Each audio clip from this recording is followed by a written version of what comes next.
পুরান ঢাকার চকবাজারে আগুনের ঘটনায় ৮১টি লাশ উদ্ধার করা হয়েছে। পোড়া গন্ধ আর স্বজনদের আহাজারি মনে করিয়ে দেয় নিমতলির স্মৃতি। সেখানে প্রায় ৮ বছর আগে এইরকম আগুনে পুড়ে প্রাণ হারিয়েছিল ১২৪ জন। শোকে স্তব্ধ খেলোয়াড়রাও। মাশরাফি লিখেছেন, প্রাইভেট কার বা সিএনজিতে মেয়াদ উত্তীর্ণ সিলিন্ডার ব্যবহার করে হাজার হাজার জীবন্ত বোমা নিয়ে আমরা ঘোরাফেরা করছি দিব্যি। নিচতলায় কেমিক্যালের গোডাউন ভাড়া দিয়ে সংসার পরিজন নিয়ে আরামে ঘুমাচ্ছি দিনের পর দিন। প্রতিটি এলাকায় রাস্তার মোড়ে মোড়ে কোনো রকম নিরাপত্তা ছাড়াই জীবন্ত বোমার সিলিন্ডারে রান্না হচ্ছে বছরের পর বছর।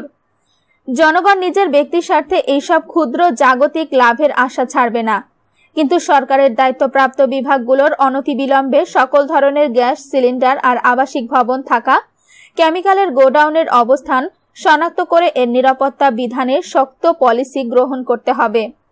নতুবা নিমতলি বা চকবাজার এই রকম আরো শত মৃত্যুর জন্য প্রস্তুত থাকতে হবে।